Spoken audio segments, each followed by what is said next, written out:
The platoon has just received orders to carry out the still basic job of the military, attack the enemy and destroy him. With platoon leader Lieutenant Hadley rests primary responsibility for success and for the security of his 43 men. 3 rifle squads of 11 men each, a 9-man weapons squad, and the platoon sergeant, Sergeant First Class Brooks.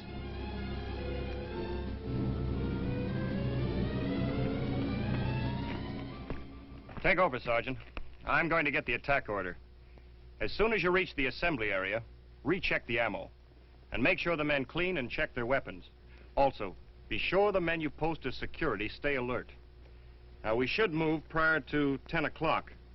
I'll send Roberts to guide you and the squad leaders forward. Yes, sir.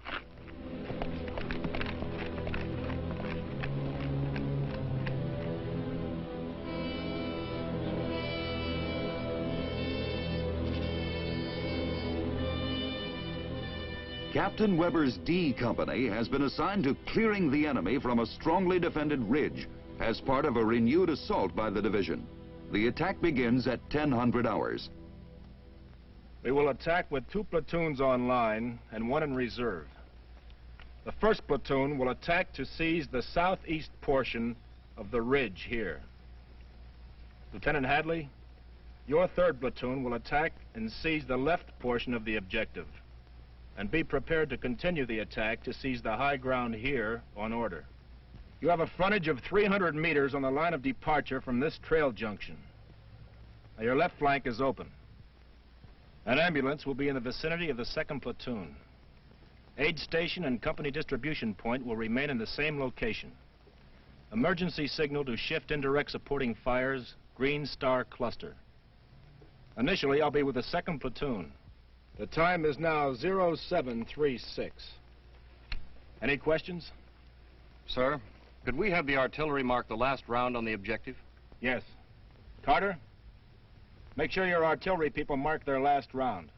Find out what color smoke and let me know. I'll have the 4.2 mortars shift their fires first. Yes, sir.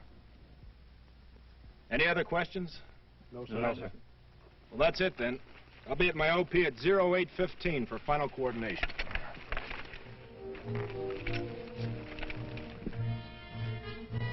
Lieutenant Hadley has about 2 hours to organize the best way to seize from a determined, well-dug-in enemy a ridge neither he nor his riflemen ever saw before.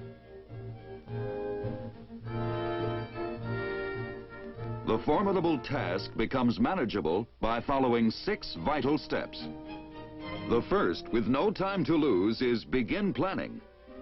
Then make arrangements, make reconnaissance, then complete plan of attack, and issue attack order to squad leaders. Supervise the attack.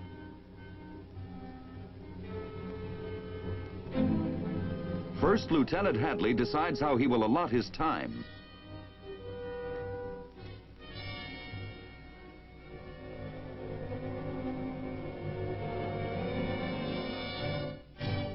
Then begins preliminary planning of the attack.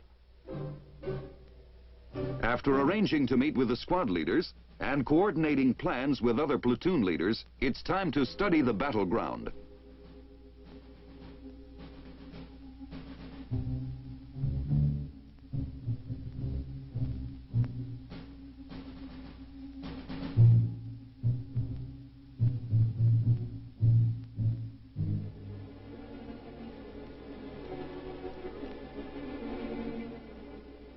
Let's see now. If we move up on the right, initially we'll be in the open. That's bad. But there's good concealment once we cross the road, and it's a direct route to the objective. But we'll be approaching the enemy from the front, and the terrain looks pretty rough, so control will be difficult. How about straight up the middle? Initially, we'll be in the open here, too. It's the most direct route, but it's a low ground approach, and we'd have to hit them from the front. So we get clobbered that way. Now, what about the left? It's a long route, but we can get up to high ground fast. There's good cover and concealment all the way. Then we can hit them from the flank. Yes. That's it.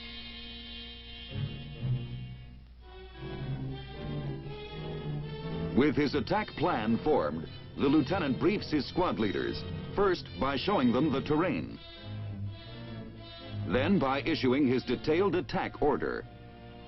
Here's the story.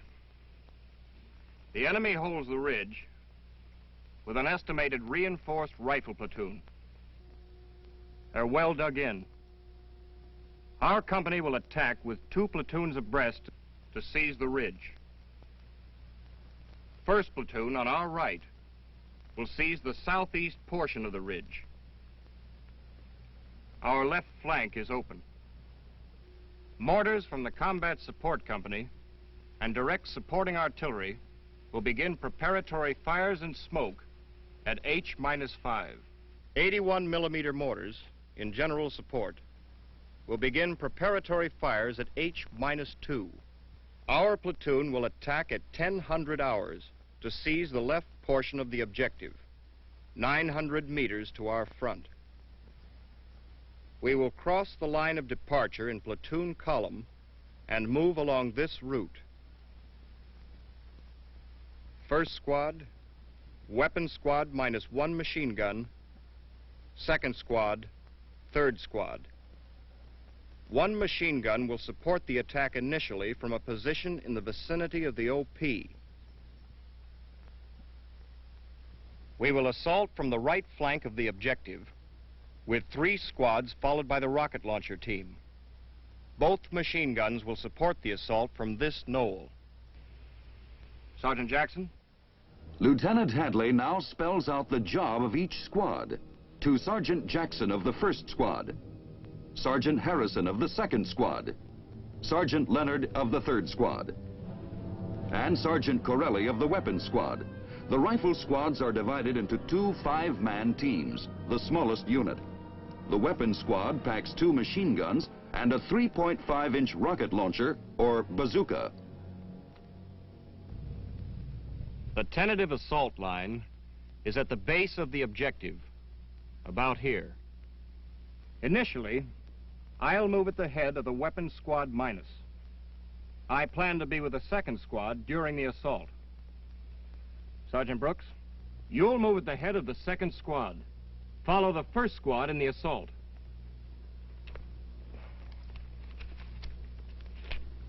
The time is now 0849. Any questions? No, sir. All right, I'll be in this vicinity if you want me. Move out.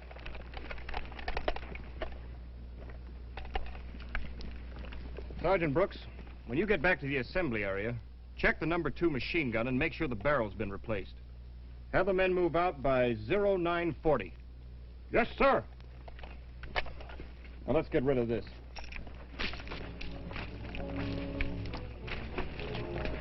Okay, let's go.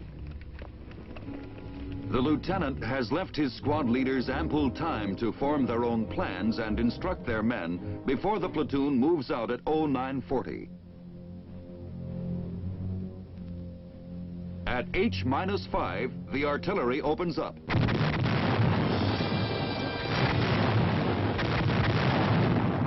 Along with mortars from the Combat Support Company.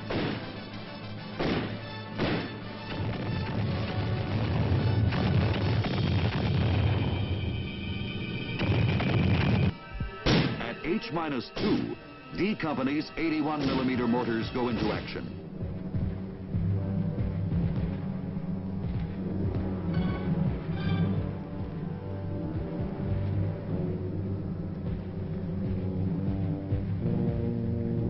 At 1000 hours, the attack commences. The 1st Squad leads the platoon across the line of departure. The enemy is 1,000 yards away, waiting. Dispersion is an ally of the attackers. The riflemen advance more than half the appointed distance when suddenly...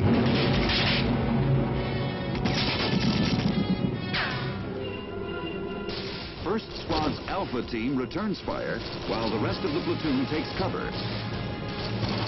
Sergeant Jackson of the 1st Squad discovers the source of the enemy fire, a well-hidden outpost.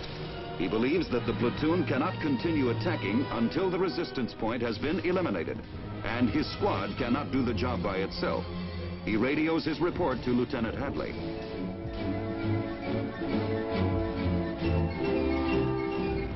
The platoon leader goes to the advance point to size up the situation and decide what action to take. He decides to use one squad to pin down the enemy outpost with rifle fire, while the rest of the platoon maneuvers toward it from the left.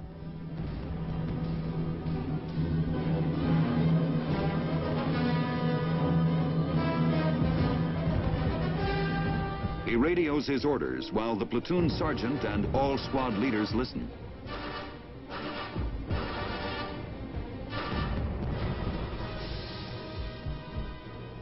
Four, place your machine guns and rocket launcher to the right of the 1st Squad.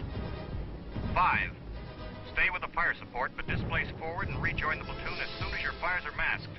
Acknowledge.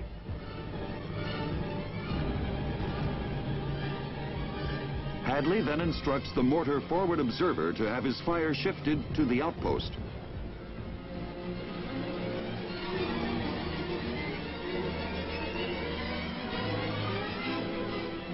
And that instruction is relayed. He then reports what he has done to Company Commander Captain Weber and gets his approval. Here we see another innovation, an immediate battlefield response to an unexpected situation through a radio communications net that links all elements of the platoon and the platoon with other units.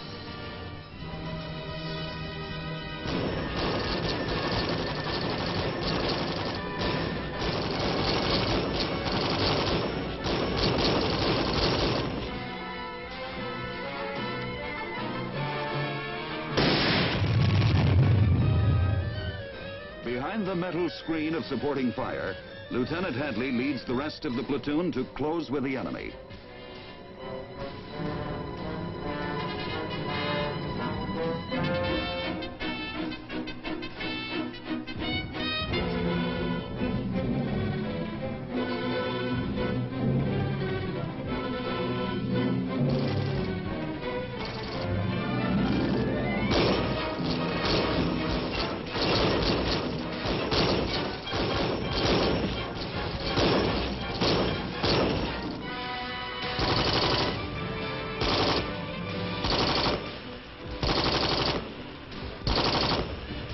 As the maneuver element nears the enemy position, Lieutenant Hadley signals a platoon line formation for the assault.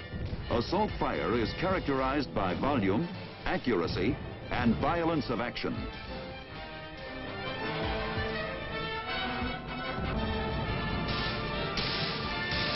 Riflemen fire aimed shots every 2 or 3 steps at known or suspected enemy targets. The M14s on full automatic fire from the hip in short bursts, covering the squad front.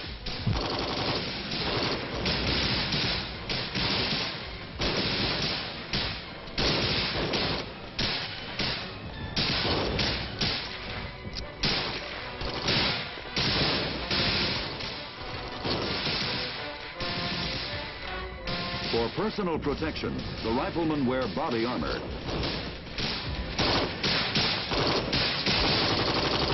The support fire teams now move forward to join the assault force.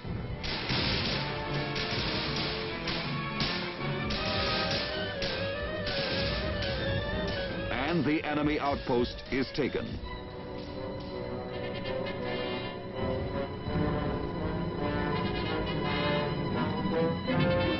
Lieutenant Hadley reports to Captain Weber. And the platoon resumes its advance against the main objective.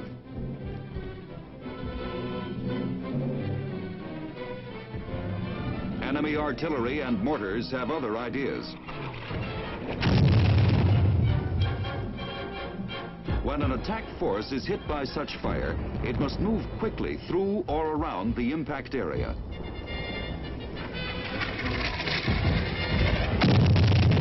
As the platoon approaches the assault line, Lieutenant Hadley orders his machine guns into position to support the attack.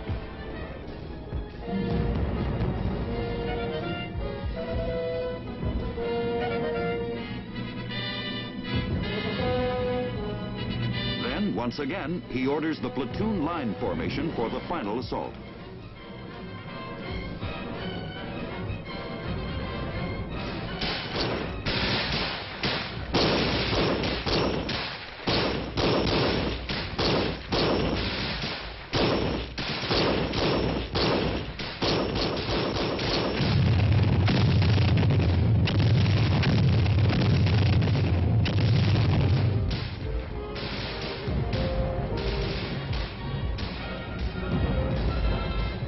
Lieutenant Hadley positions himself for optimum control of this final phase.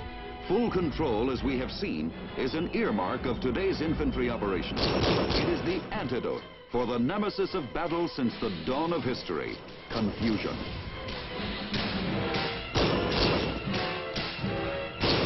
As our troops near the enemy line, supporting fires are shifted, and the enemy takes advantage of the situation.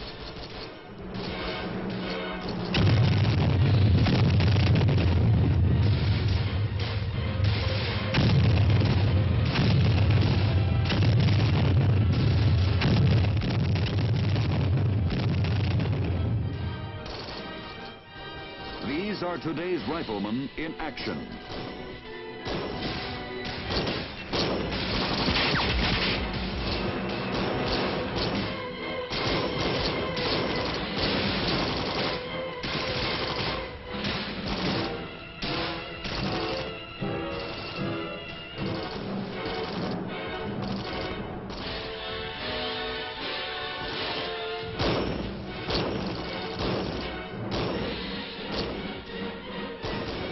With the objective taken, the platoon immediately prepares to press its advantage or repel an enemy counterattack.